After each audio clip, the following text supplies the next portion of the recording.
Thank you very much.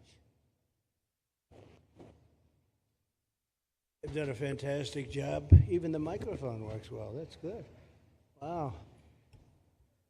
Well, I'd like to just thank everybody for the incredible job they've done. I love the state. As you know, Ron and I have had a really great relationship for a long time. We had a little off period for a couple of days, but it didn't last long. It didn't last long, and a lot of respect for each other. And it's a great honor to be deep in Florida, the Florida Everglades, to open America's newest migrant detention center. It's incredibly built, and you're seeing that yourself. That's why I said, let the press join us on our walk so they can see what's happening. It's known as Alligator Alcatraz, which is very appropriate because I looked outside and that's not a place I want to go hiking anytime soon. But very soon this facility will house some of the most menacing migrants, some of the most vicious people on the planet. We're surrounded by miles of treacherous swampland, and the only way out is really deportation. And a lot of these people are self-deporting back to their country where they came from. Quite a few. We're amazed at actually the number. We took the FEMA money that Joe Biden allocated to pay for the free luxury hotel rooms, where he's paying hundreds of millions of dollars in New York City, and we used it to build this project. And Ron, was just a little fraction of that money. The money they spent on that project, I happen to know the real estate developer. He's a he never really made that much, but he became very wealthy. With luxury, he didn't do well. With people that are not exactly luxury, he's made a fortune. I want to thank Florida Governor Ron DeSantis and Secretary of Homeland Security Kristi Noem, and Florida Attorney General James Uthmeier. Where is James? Where is he? You do a very good job. I hear good things. I hear good things about you from Ron too. No, you really do. He's even a good-looking guy. That guy's got a future, huh? Good job, James. I hear you did really, really fantastic. Worked hard. You're like in the construction business for a few days, right? Congratulations for all the hard work and to make this facility possible. It's amazing. Thanks as well to Florida Agricultural Commissioner Wilton Simpson. Where is Wilton? Where are you, Wilton? Hi, Wilton. Been a long time. Thank you. Congressman Byron Donalds. Where's Byron? Hi, Byron. How are you? Good. Florida Speaker of the House, Daniel Perez. Daniel? Daniel? Thank you, Daniel. Why, you didn't want to sit up here with us, Daniel? Executive Director of the Florida Division of Emergency Management, Kevin Guthrie. Hi, Kevin. Good job. Acting Director of ICE, Todd Lyons. Todd, great job. And Senator Joe Gruters. He is a great guy. Where is Joe? We love Joe. Thank you very much. Thank you. Thank you, Joe. Joe is great. With the help of those incredible Border Patrol agents, we now have the lowest level of daily border crossings ever recorded. As you know, last month, the month of May, just got released 2 days ago, the number of illegal aliens into the United States was zero. Zero. Even I find that hard to believe. That somebody must have gotten in, I think. I don't know, but they say zero. And the people that count them are radical left Democrats. So when a radical left Democrat tells me it's zero, I believe him. But there's still much work to do. In the 4 years before I took office, Joe Biden allowed 21 million people, that's a minimum, I think it was much higher than that, illegal aliens to invade our country. He invaded our country just like a military would invade. It's tougher because they don't wear uniforms. You don't know who they are. More than the populations of New York City, Los Angeles, Chicago, Houston, Phoenix, and Philadelphia combined. That's what came into our country from prisons, from mental institutions, from street gangs, drug dealers. It's disgusting.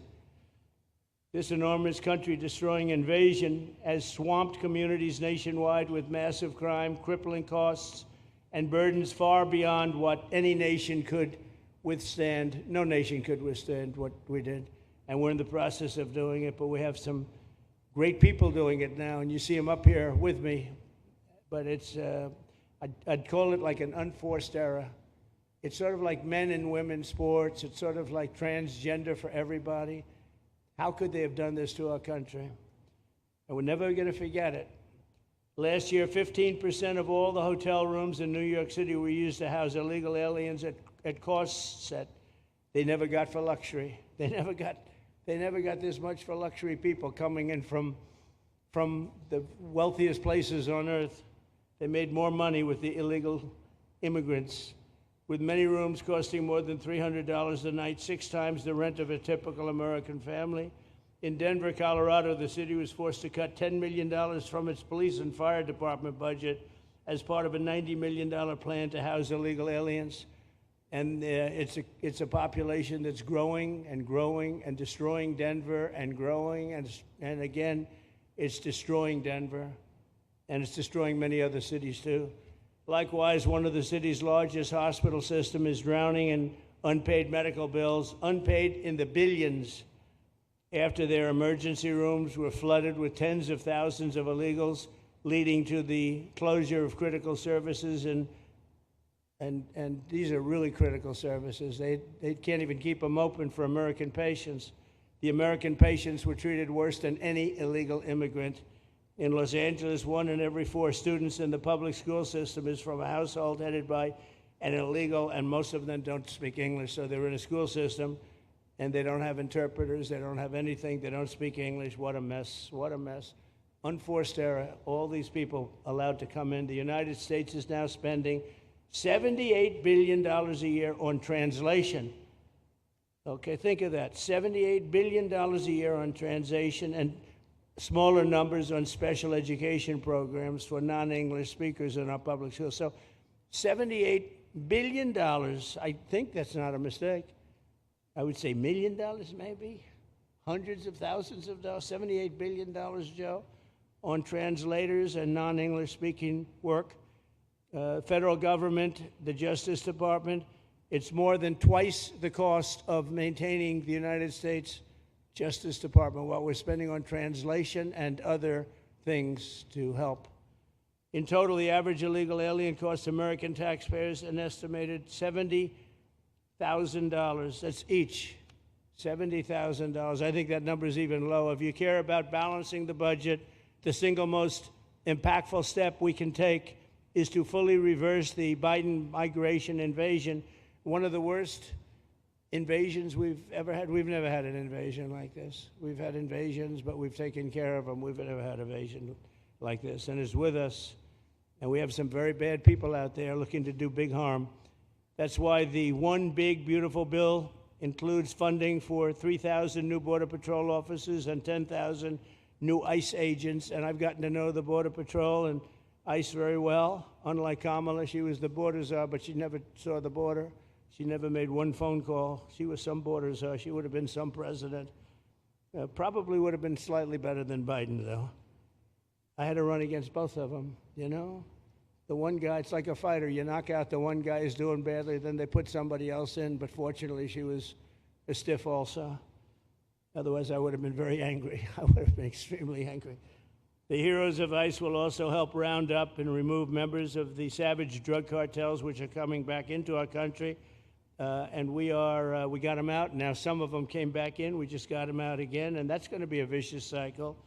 But these are foreign gangs. They're horrendous people, killers, that have infiltrated our territory, including 8 which we have designated as foreign terrorist organizations, which gives us a lot more power for speed and getting them out much easier.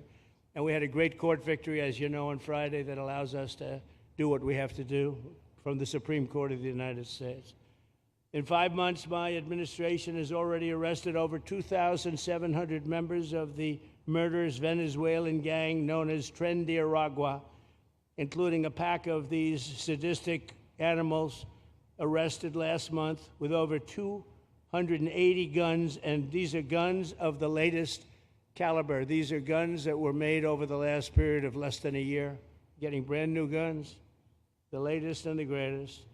Every day, our brave law enforcement officers are hunting down and deporting migrant criminals who have committed heinous crimes, including more than 13,000 murderers, 11,888 to be exact, but I'd probably say the 13,000 is right also.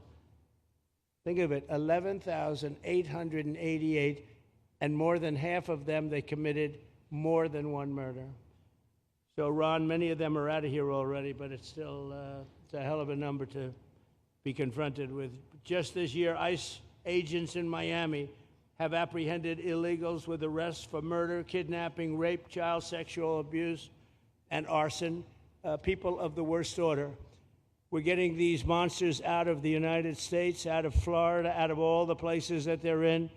And on January 20th, I signed an executive order empowering governors and state police to be deputized to enforce federal immigration laws. And Ron's already taken advantage of it. It's a tremendous advantage for the states. Most of them are doing it. Actually, the blue states tend not to do it. Even a couple of them have, though. And I want to express my tremendous thanks to the state of Florida for embracing this opportunity and being a true partner. They've worked so well with the federal government. It's been just a beautiful, beautiful partnership. So, Ron, I'd like to thank you personally. You are my friend, and you'll always be my friend. And we may have some skirmishes even in the future. I doubt it, but I will always come back because we just we have blood that seems to match pretty well. We have a relationship that's been a very strong one for a long period of time, and I appreciate it, very much appreciate it. And also, Secretary Noem, I'd like to have you say a few words. You have been unbelievable, the job you've done. You and our favorite person, Tom Homan, have done, and your whole staff, because it's a lot of people, and Tom acknowledges it all the time. He respects you so much. He respects the staff that you both built. And you're really doing one of the great jobs. And it was great that you could work with Ron in Florida so well. Built such a great facility. So please say a few words. Thank you very much. I don't know if this will work. Well, thank you, Mr. President. First of all, I want to thank you for putting the safety and the security of the American people first, and the way that you never lose focus on making sure that America stays our priority and that the families that live here get the chance to grow up and to raise their children in communities that are safe and that give them an opportunity to pursue the American dream. This facility here is a fantastic representation of what can happen when all of government works together and when it's accountable to the taxpayers and to the citizens that live here. The president signed an executive order that allowed us to build partnerships with states and with local law enforcement officers, which is exactly how things should function in this country. More power, more authority given to people locally so that they can take control of their own destiny. And so we have already been working under the 287G program to deputize law enforcement officers, whether they be state highway patrol, local sheriff's departments in all of our states, and allow them to go out with our ICE officers, our border patrol officers, and make sure that we're getting the worst of the worst off of the streets. We also recognize that as we've been doing that and returning people back to their home countries, that we need detention facilities. We need beds to put them in place so that they can have their due process before they return home. And this facility is exactly what I want every single governor in this country to consider doing with us.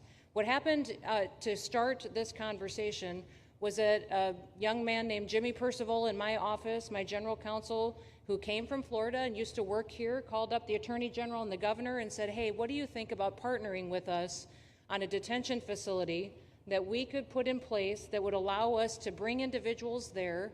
There's an airstrip close by. You guys volunteered the assets that you have and the connections that you have and worked with Kevin extensively so that we could come here, have their due process given, and return them home to their countries. And in 8 days, this facility has been stood up. And I want everybody to recognize that detention facilities that ICE adheres to is a higher standard than is required at state levels, at local Department of Corrections facilities, sheriff's offices. This is a state-of-the-art facility, air-conditioned, isolated, though, for security purposes, which is very helpful. And I appreciate so many people being willing to work together to make a project like this happen. Right here on this location, we'll have about 3,000 beds. Other location will have another 2,000 beds that will allow us to bring individuals across the country that we are bringing in and incarcerating for violating our laws and immediately get them out of the country as soon as we possibly can. It's exactly what we need to be perpetuating in other states. And what I would say is, I want all of you to notice these flyers that we've got, is that everybody who sees these flyers or anybody who sees these news clips should know you can still go home on your own. You can self-deport. If you go on the CBP Home app and go home now, you will get the chance to come back to the United States legally. You will get the chance to come back and do it the right way. If you don't, you may end up here. And you may end up here and being processed, deported out of this country, and never get the chance to come back. That is the consequences of breaking the law in the United States of America. Listen, our job is to uphold the law. This is a country of laws. We have a border now, and because we have a president that cares and recognizes that we need to be a nation of borders and a nation that upholds the law. If you break the law, there's consequences.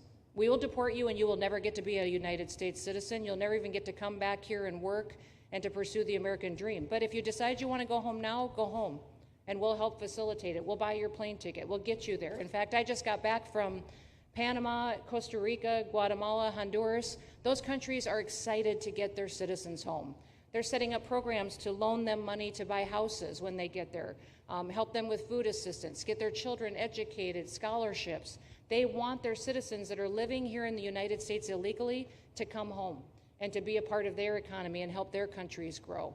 So this is a win-win for everyone, and I just want to end, Mr. President, by thanking our law enforcement officers, by thanking our ICE officers and our Border Patrol officers for what they do every day. They are out on the streets, and violence against them has increased over 500% since Trump has gone back into the White House, because he's upholding the law and because a bunch of liberals, socialists, and Marxists are out there lying about what President Trump is doing.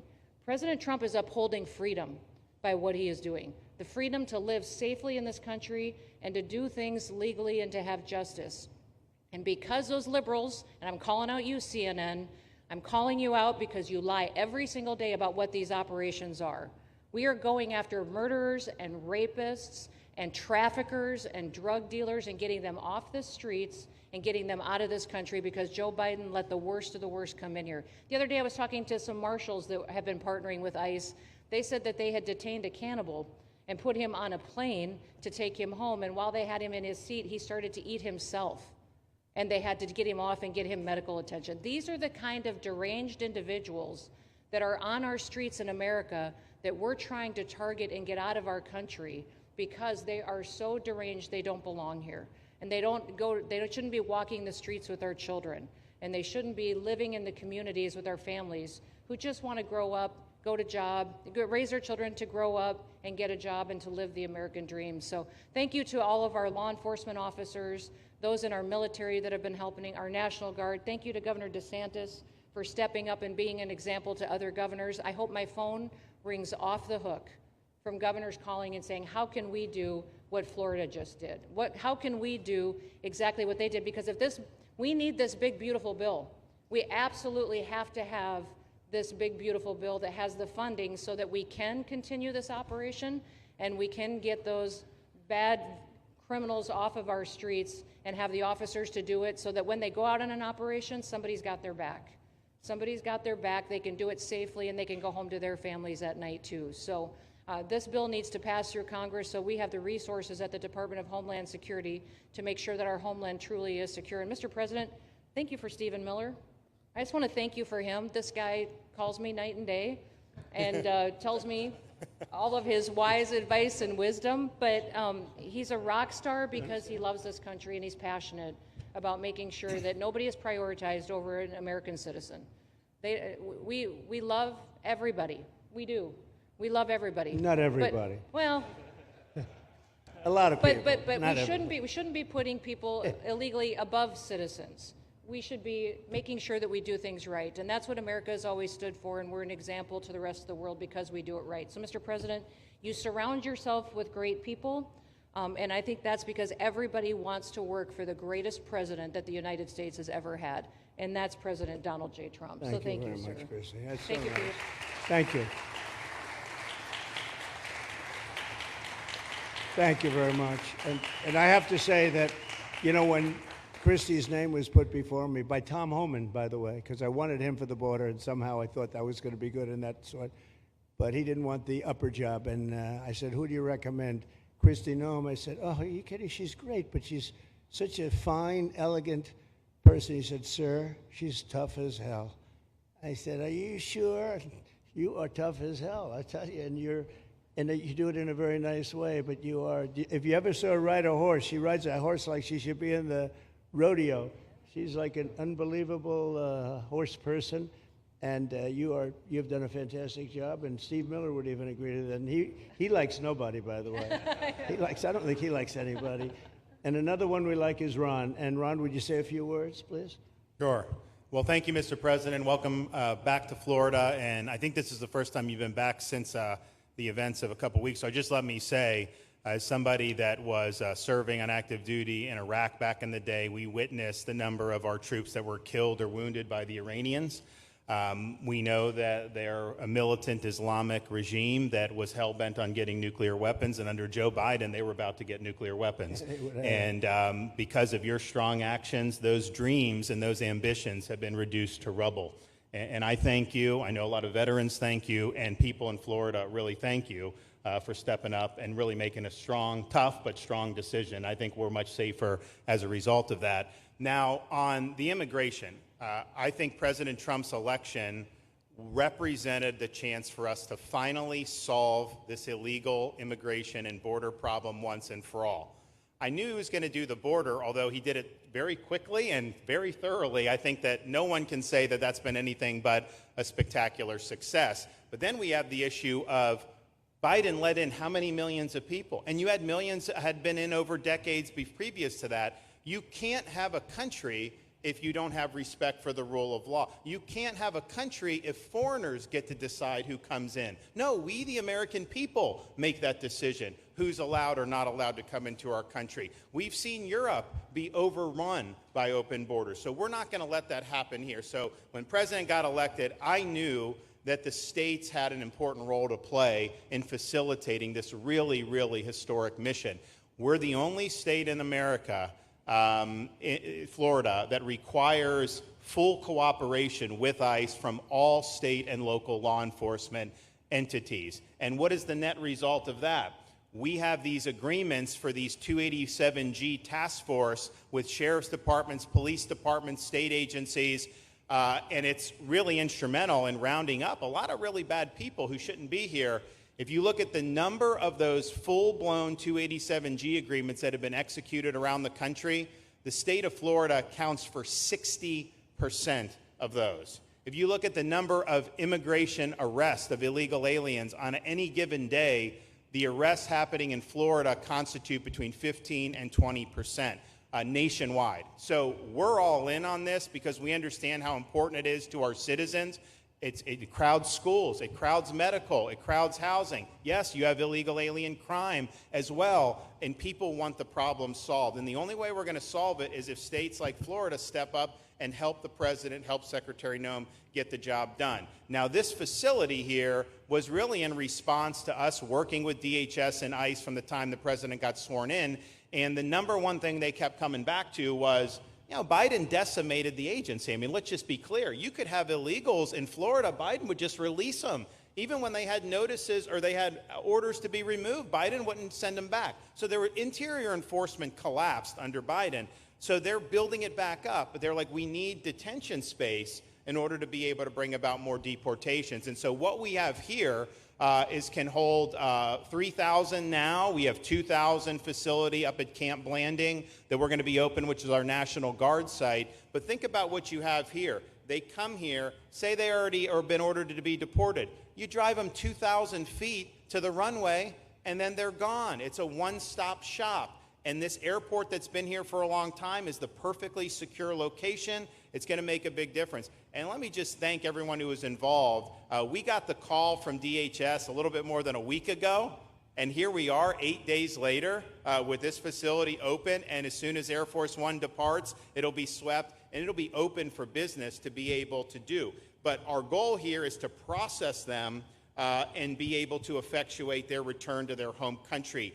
This is the opposite of what they were doing in New York by just putting them up in a hotel and then just letting them stay there indefinitely. No, we want to be able to send back. And when you walk into the processing, the president and I, Secretary Noem, Kevin Guthrie, walk through that initial intake, the first thing you see is information on how to go home on your own. Why would you want to come through Alligator, Alcatraz if you can just go home on your own? I think a lot of people are going to make that decision. So you're going to have a lot of deportations that are going to be done by the administration, but I think you're going to have a lot of voluntary as well. So this is a force multiplier for the president's efforts. I would just say and echo what Secretary Noem says. There is no reason why other states can't be doing it. And I know Louisiana, Texas, a couple of them, but we've got if only the red states did this, they would be able to expand their capacity by tens of thousands, maybe 50, 100,000 on a given day. That's how you really start to make a difference. And so we're proud to be able to partner with the Trump administration on that. Mr. President, thanks for coming down. I think you highlighting this is going to move the needle in a big way throughout the country, and I think it's going to help all of us achieve the really big results that I think our voters want to see. Thank you, Ron. Great job. Thank you. Thanks, Ron. Thank you, Mr. President, for the opportunity. My name is Kevin Guthrie. I'm the Executive Director of the Florida Division of Emergency Management. And I'd also like to thank President Trump and the Department of Homeland Security Secretary Noem for joining us here today and for their continued support. I want to thank first by thanking the man to my right, and that's Governor Ron DeSantis, whose bold leadership and swift action made this project possible. Make no mistake, this facility would not be standing here without the President, the Secretary, and the Governor's vision and determination to uphold the rule of law. Florida is and will always be a law and order state. Even before the President took office, the Governor made it clear that illegal immigration would not be tolerated in the state of Florida. When the President and the Secretary asked Florida to help, the Governor empowered our state and private partners to work collaboratively and deliver real results on a rapid timeline. The Florida Division of Emergency Management is best known for leading the nation in hurricane response and other natural disasters. We understand how to act fast without bureaucracy in the face of any emergency. Our teams built roads in 8 hours, bridges in 3 days, base camps in 72 hours, and full causeways in 2 weeks. Getting things done quickly, efficiently, and correctly is at the core of our mission. We simply just want to be the best at what we do in the nation. When the Governor called me, and we answered, and we were proud to bring our logistical expertise to the table. We know how to set up base camps for guardsmen, first responders, linemen, volunteers, and other aid sources, and distribute that in a matter of days before a storm. We're able to translate this knowledge to what we did here at Alligator, Alcatraz. Florida has put the best teams together who check their individual logos and egos at the door to get this done. Not just for you, Governor, but Mr. President, for you as well.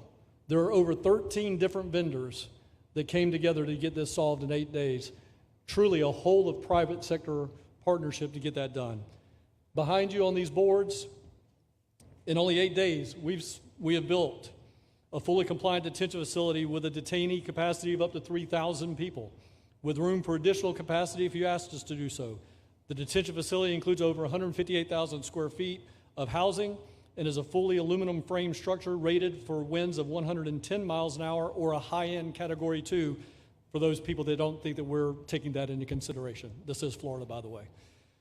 Power supply is fully redundant with backup generators in place. We've put a staff village here on site with a capacity of 1,000.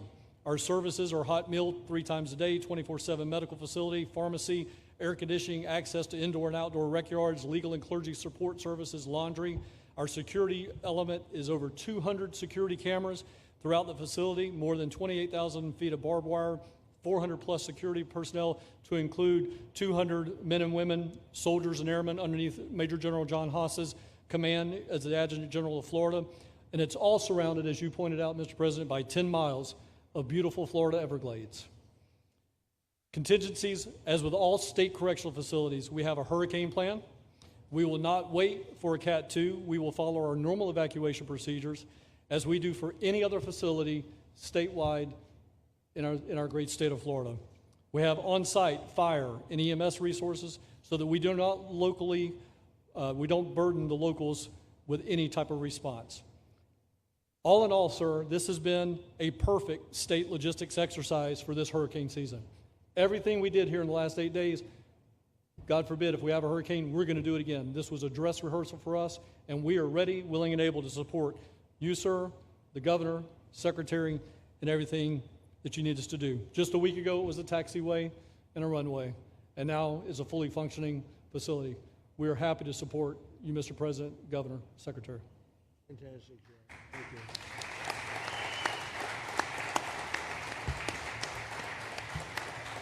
Byron, please.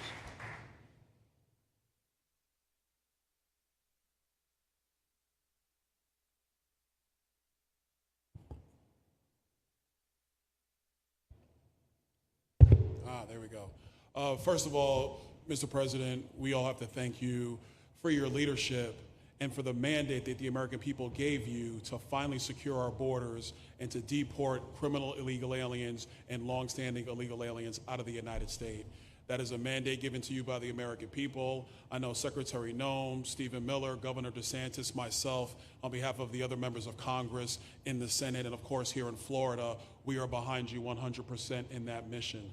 To the governor, I really appreciate you and commend you for your leadership on this, taking swift, decisive action to building this facility.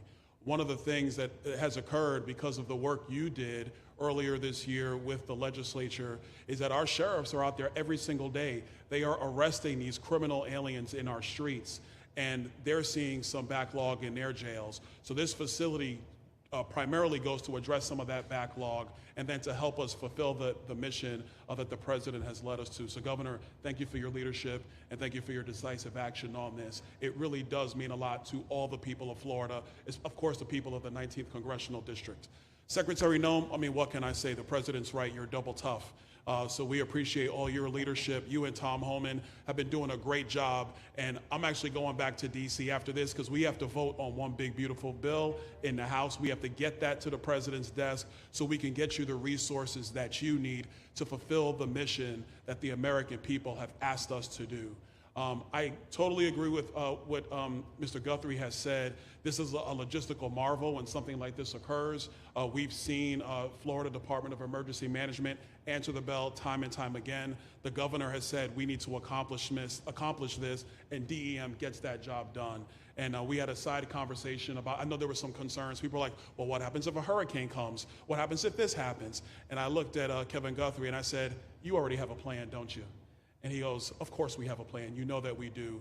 This is what Florida does, Mr. President. And so I want to commend you for your leadership and your vision on this. Governor, thank you for all that you've done with your vision and determination. Secretary Noem, we're going to get the bill done so you get the resources you need. See you, sir. Thank you very much. Oh, thank you. Wow. Thank you. You know, I'm waiting, listening to these wonderful words, and they are music to my ears, but I was also wondering how we're doing, because I know this is prime time.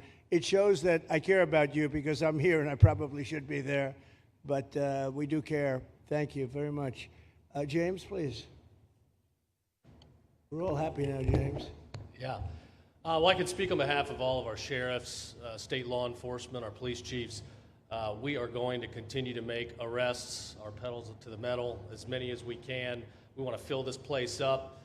The governor and Kevin have shown they can build bridges in 3 days, so why not some detention facilities? Hopefully there's more to come. And you really kind of were the inspiration for this. We like the idea of reopening the original Alcatraz. I don't know if that can happen or not, but we thought, hey, we've got our own natural Alcatraz in the middle of the Everglades. Great runway, great perimeter, so let's make it happen. In Florida, we walk the walk, and we will deliver for all of you. Thank you. Well, I heard you were responsible for the locational pick, and you cannot have picked a better location. I said, whoever the hell made this choice, I know you take it a little heat from some environmental groups, but I take it all the time, and that's an honor. But I heard you were very responsible for that choice, and that was a big choice. Thank you very much. Great job, James. Thank you. You want to finish over here, and then we'll go over here, and we'll go back and celebrate the big, beautiful bill that you just got passed. You sure that's right? Right, Brian? Yeah, all right. Wow, good. He's doing a good job. Right. Wow. Mr. President, first of all, I just want to say how grateful we are that you're back here in your home state of Florida.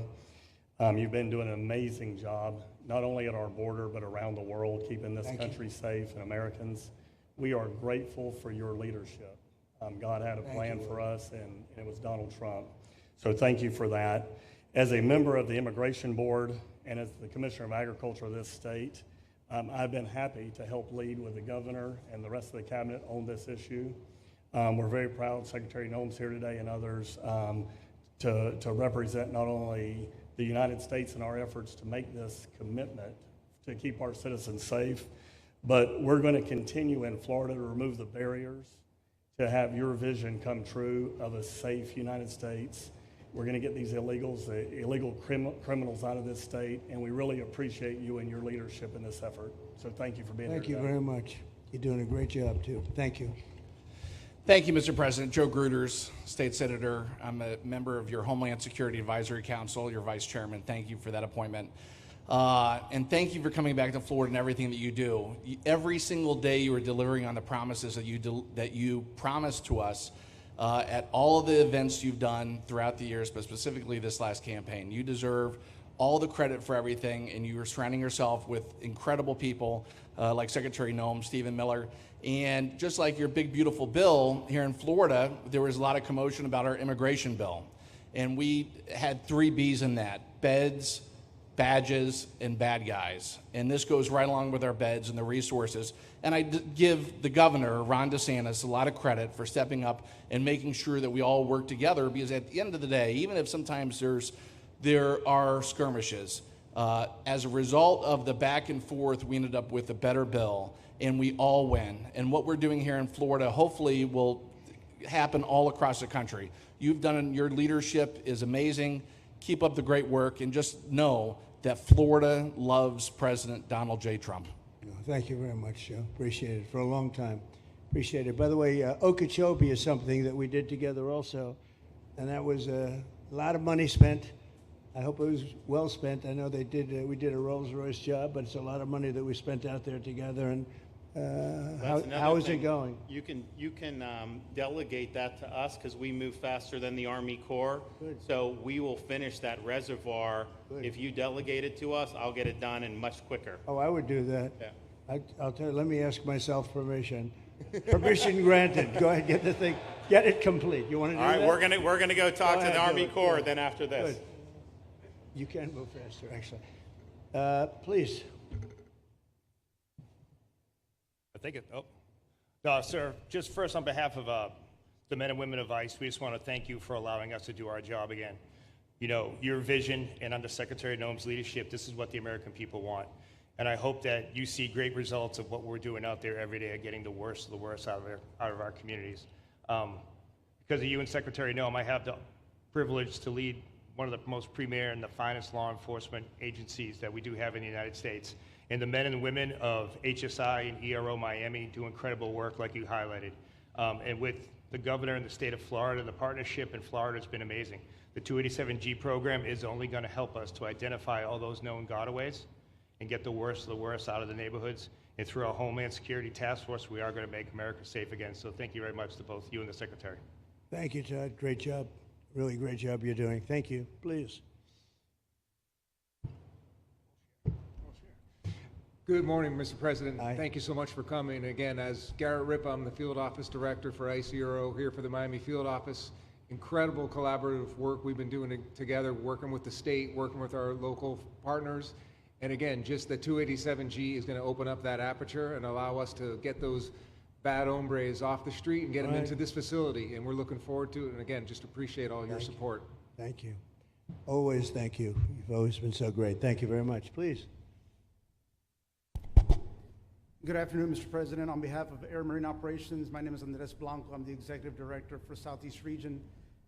AMO continues to execute and support your executive orders. Air Marine Operations brings a unique capability both in the air and the maritime domains. And in partnership with our Border Patrol, OFO officers, and ERO, we continue to conduct effective operations both interior, along the border, and along the maritime approaches. Thank you very much. Good job. Good afternoon, Mr. President. Jose Figueroa.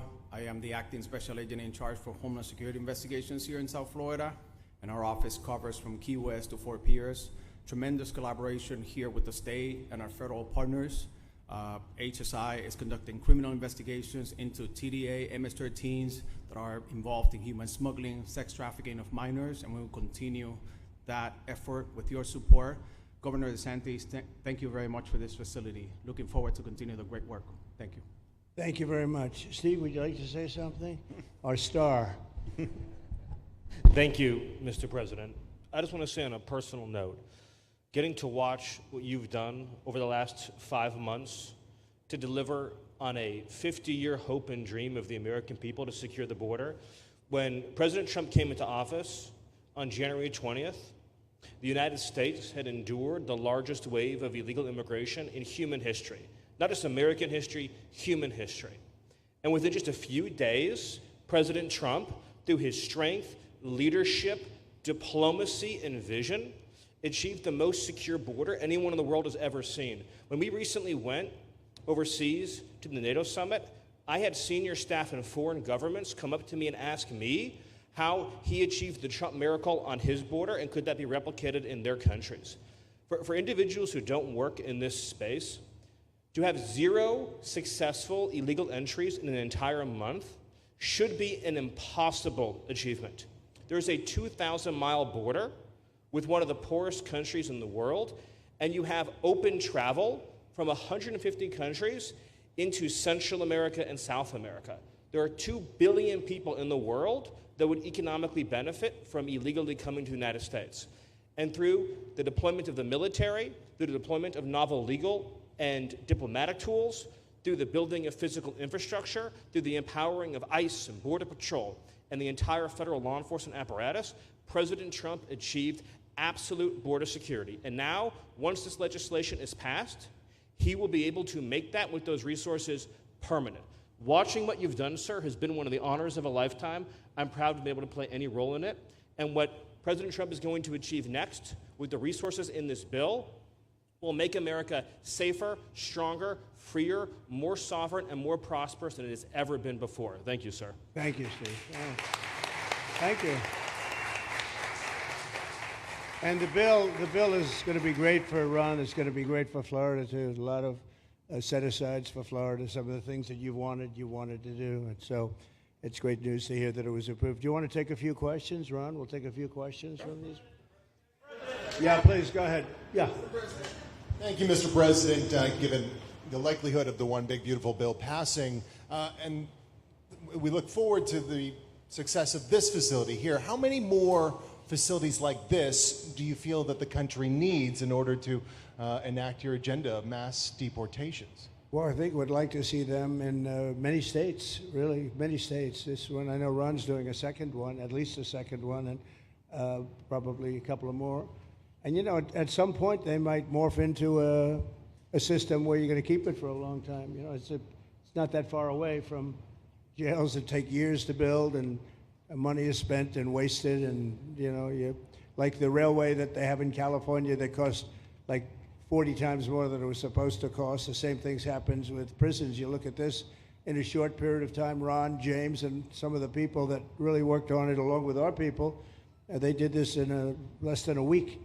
And you look at it, it's incredible. The incredible thing is picking the site, because the site was one of the most natural sites. It might be as good as the real Alcatraz site. You know, it could be. Well, that's a spooky one too, isn't it? Huh? That's a tough site. But so I think it could last as long as they want to have it. I mean, you may morph this into, you know, your prison system, frankly, which I know you always need, unfortunately. I'd like to say, you know, a little controversial, but I couldn't care less. We have a lot of bad criminals that came into this country, and they came in stupidly. It was an unforced error. It was an incompetent president that allowed it to happen. It was an auto pen maybe that allowed it to happen, and it did happen. But we also have a lot of bad people that have been here for a long time, people that whack people over the head with a baseball bat from behind when they're not looking and kill them, people that knife you when you're walking down the street. They're not new to our country. They're old to our country. Many of them were born in our country. I think we ought to get them the hell out of here, too. You want to know the truth. So maybe that'll be the next job that we'll work on together. But I think getting them out, you know, we forget about them. We had some bad accidents in New York. And they're not accidents. They were done very much in purpose. People being pushed into a subway just before it arrives, going 40 miles an hour. and they're 10 feet away from where the thing is. You get pushed right into the face of the subway train, get whacked and killed. And these are sick people. I'd like to get them out of here too.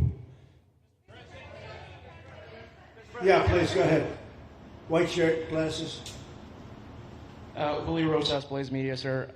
A couple months ago, I ran into former DHS Secretary Mayorkas, and I asked him a couple questions about his disastrous handling of the border. He didn't like my questions.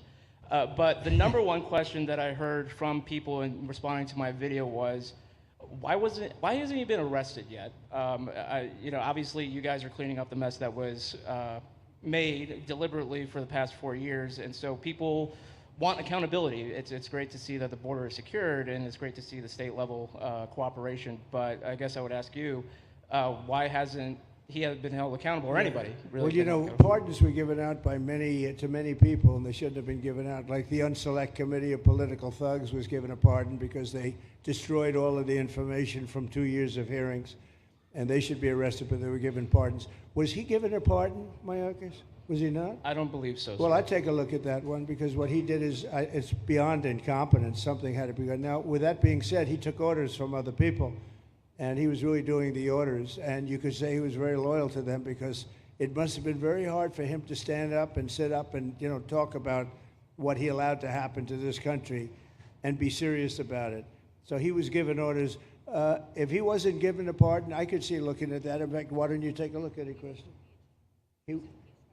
He was impeached, but yeah, it was just a fake impeachment. It was a fake impeachment. Why don't you take a look at it? I think he was so bad. They were all so bad. Look, it was the worst president in the history of our country. We've had some bad ones, but he was the worst president. But somebody told Mayorkas to do that, and he followed orders, but that doesn't necessarily hold him harmless. So take a look at it. Very good question, actually. Thank you. Yeah, please. Go ahead. Mr. President, you and the Secretary have both said that many people have self-deported since you came back into office. Yeah. How many is many, and has the rate gone up? How do you see the tempo of that moving forward going on?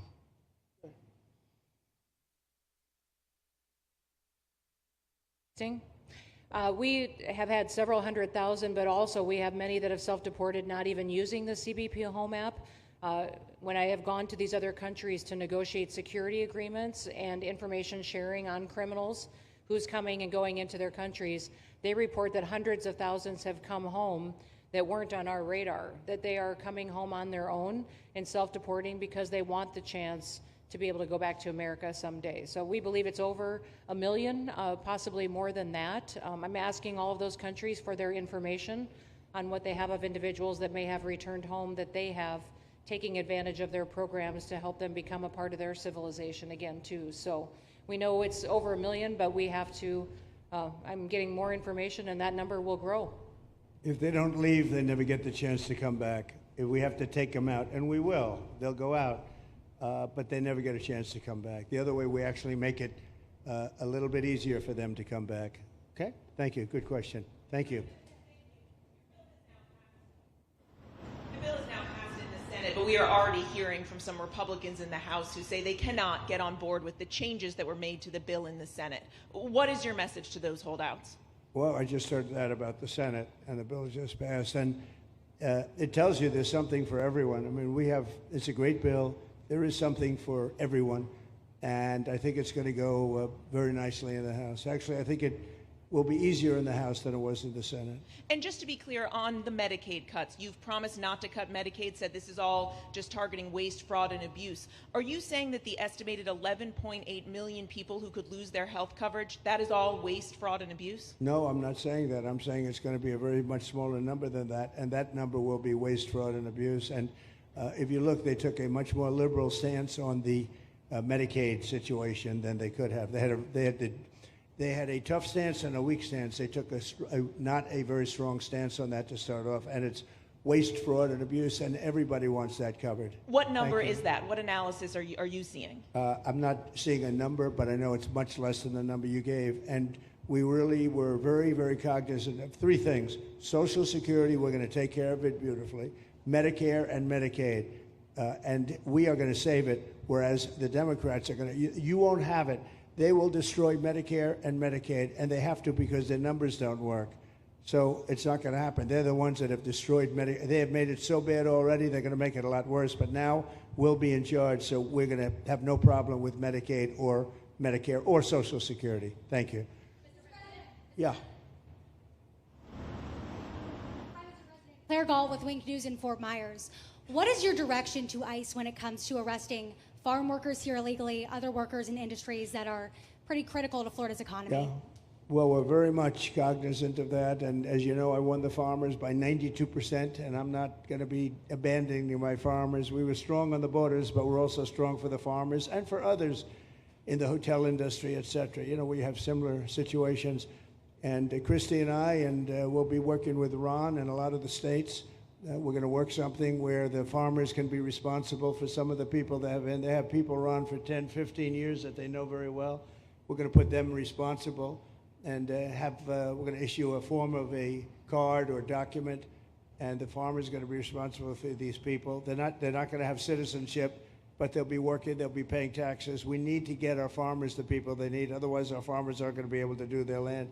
You know, it was tried once before, many, many years ago, where there was a very strong guy, and he got everybody out, and every farm almost in the country, but every farm in California, every farm in Iowa, almost all the farms went bankrupt. They had nobody to work, and we don't want to have that situation. So we're going to work it. We're going to put our farmers and others in charge of the people that they have under them. They know the people, and I think it's going to work out really well. We're going to take care of our farmer, but we're going to get the criminals out, okay? Yeah, go ahead, please. Thank you. Mr. President, how do you respond to critics who fear that a 3,000-bed detention center and the waste that could produce will pollute the surrounding federal protected land, including land that both administrations have invested billions of dollars in restoring? Well, I was one of those that invested billions of dollars and hundreds of millions of dollars right here in the Meadowlands, but in the Everglades, and the Meadowlands too in New York. If you look at what we did up there, speaking of the Meadowlands, a lot of places like this, but this is a very unique one. One thing I'll say about this land, we'll be gone a million years and this land is still going to be here. It's not going to be much different.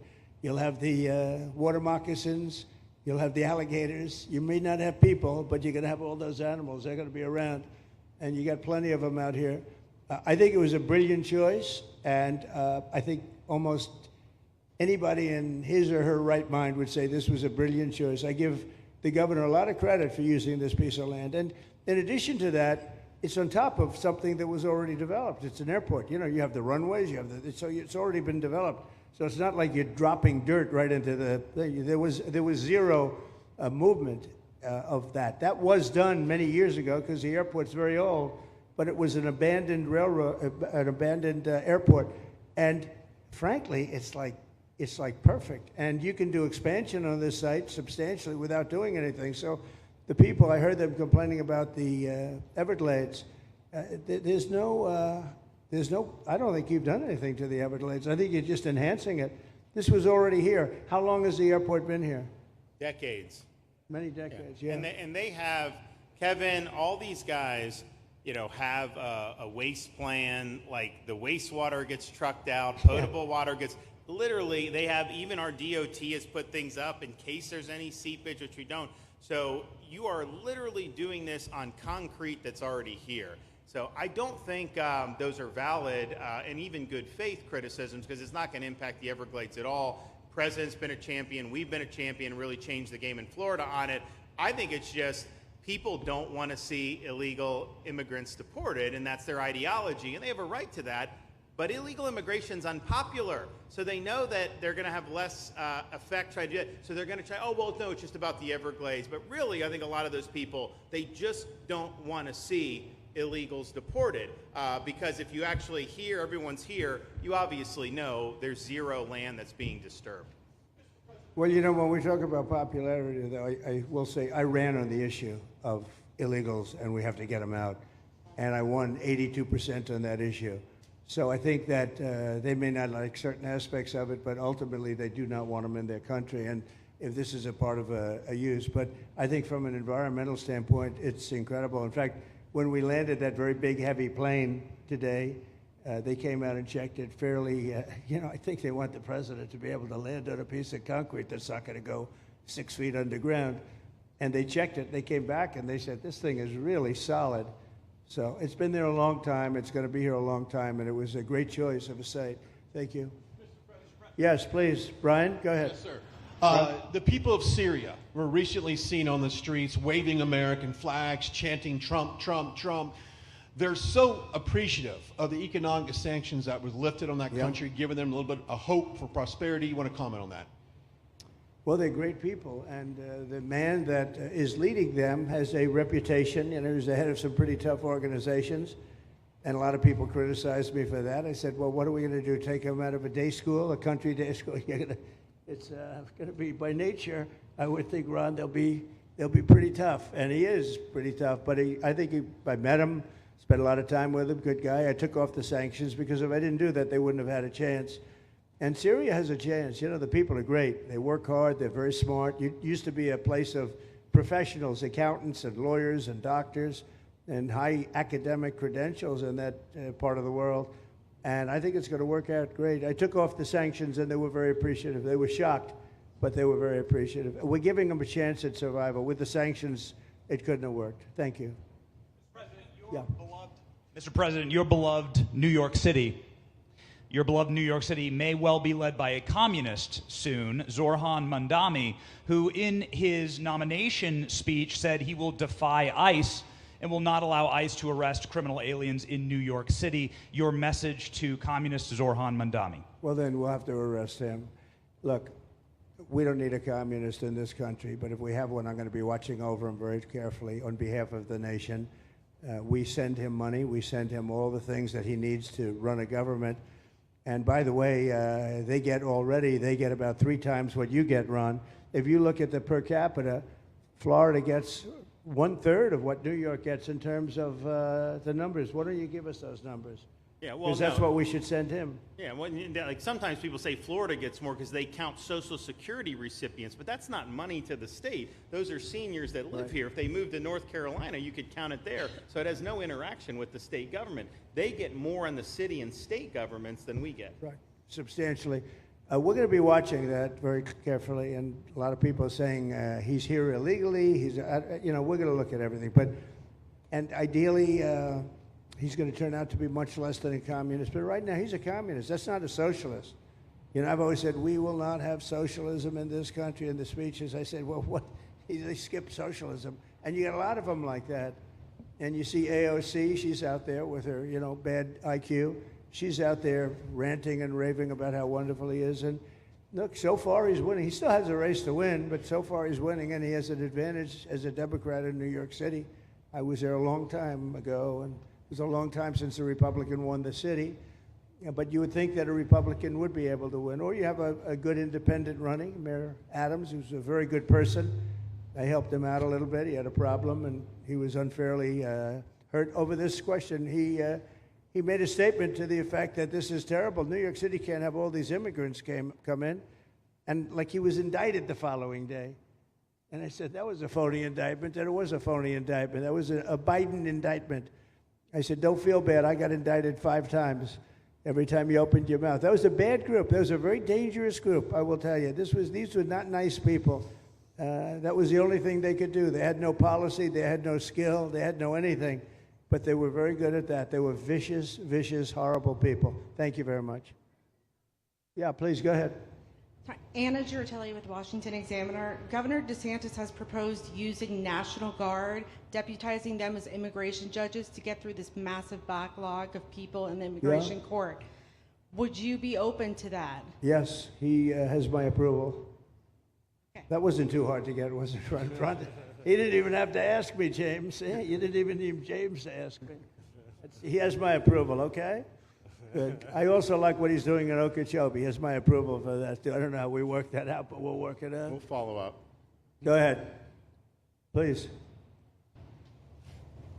President Trump, Jake Stofan with Action News Jax from up in Jacksonville. There's some talk about a facility similar to this up in Camp Blanding. Has that been approved by DHS? If not, what's the timeline? When could we see ground break on that? Well, I'll ask Ron or James to talk about it. Do you want to mention it, James? The overarching plan, I think the secretary has said she supports the whole plan, so you guys are going to keep going. Yeah. So, Mr. President, just specifically, the response for proposals is out for that today. It closes, I can't even remember what day of the week it is, but it closes on Wednesday at 5 o'clock. Then we will do notice to proceed. So I would say right after our wonderful Independence Day, we will be starting construction there at that facility. You're going to have another big runway there, too. That's great. Wow. Boy, I love these runways. It's very convenient, I must say. Having a runway is a nice thing. Today, you don't get runways approved. I will tell you, it's tough to get a runway. Although in the age of Trump, you get them approved fast. You know, we're approving massive electrical bins, whether you call them bins, but big electrical facilities for all of the factories and the AI that's coming in. They're going to build their own electric. They're going to be really. They're going to be made into electrical providers. They're going to have a lot left over. They'll put it into the grid. I think, they're going to end up doing so much. They'll put it into the grid. Won't even cost anything from their standpoint. So we have a lot of that happening. We get approvals fast. But I was just saying, runways are hard to get, but we'll get them now. But in the past, I would say over the past 30, 40 years, when you can get a runway, that was considered gold. Okay, please, go ahead. Go ahead. Sure.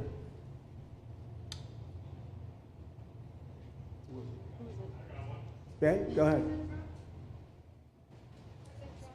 Yes. President Trump, Laverne McGee, News 6 Orlando. You have fulfilled several campaign promises along with the help of Governor Ron DeSantis. What is the next campaign promise that you plan to fulfill to the American people? So we have turned this country around in less than 6 months. And when I was away, and I was telling Ron, I was telling some others, I've said it a little publicly, I guess, but I met a lot of very important people. The King of Saudi Arabia, I was there 2 weeks ago, and Qatar, the leader of Qatar, who's great, and the leader of UAE, who's great. These are very substantial people, very smart people, and good people. And all three of them said essentially the same thing, along with many other people, because I just left NATO. We took it up to 5%. Nobody can believe that one run. That would be hard, but nobody believes that. What happened in NATO, over $1 trillion a year from like nothing. It was an honor. But every leader said that a year ago, this country was dead. They had no confidence in the United. They really felt it was a dead country, and it was some bad things were going to happen. But they used the term, it was a dead country, and now they said you have the hottest country anywhere in the world. We're the hottest country in the world right now. And we turned it around fast. I thought it would take longer than this. We turned it around fast. Some of it was psychology, and we had to know how good we were. But others was getting rid of rules, regulations, and all of the things that I got rid of already. I signed more executive orders than anybody in history, times like 3 or 4. And I got rid of just one. I got rid of the other night. You buy a house, they have a faucet in the house, Joe, and the faucet, the water doesn't come out. They have a restrictor. You can't, in areas where you have so much water, they don't know what to do with it. You have a shower head, the shower doesn't, you think it's not working. It is working. The water's dripping out. And that's no good for me. I like this hair I like that hair nice and wet. You have to stand in the shower for 20 minutes before you get the soap out of your hair. And I put a thing in, and it sounds funny, but it's really not. It's horrible. And when you wash your hands, you turn on the faucet, no water comes out. You're washing, the water barely comes out. This was done by crazy people. And I wrote it all off and got it approved in Congress so that they can't just change it, because I did it in my first term. Everyone was so happy. And then one of the first things that Biden did when he came back is he put the restriction on showers, toilets, and sinks. Put this restriction, and washing machines. Washing machine, they give you like a quarter of this bottle to do your clothing. And people needed 10 of these bottles. And the people came to me from Whirlpool, and they said, we can't make a machine that's competitive. We can't make a machine anymore. It doesn't work. Why? They don't let us use water. Do you have any problems with water? No, we have so much we don't know what to do with it. You know, it comes down from heaven, right? And I approved all of that, the washing machines, the whole thing. The dishwashers, that was the other one. They give you like this much water right up to there to do your dishes. So people, you know what they do? They keep pressing the button. So they end up doing the dishes 10 times. They end up using more water than you would have used if you did it right in the first place. So all of that stuff has been written off. It sounds crazy. It's little things. The straw. I let you go back to a plastic straw. I was tired of having straws melt in my mouth, you know? It wasn't working. The paper wasn't working too well. So these are little things that I did. Then we have the big things. We have the biggest things, and that has to do with some of the subjects we're talking now. I think the things we're talking about now are the biggest, because if you don't have borders in this country, borders and good elections, and we're working on that next. There's some bills coming in that's going to make sure that you're a citizen, that people aren't counted in the voting when, you know, they were here and they're here as illegals and they're criminals in many cases, and they give them a count, and you end up with extra congressmen. We're going to work on that. We're going to straighten that out next. That's going to be easy compared to what we were doing. But we did the big things too.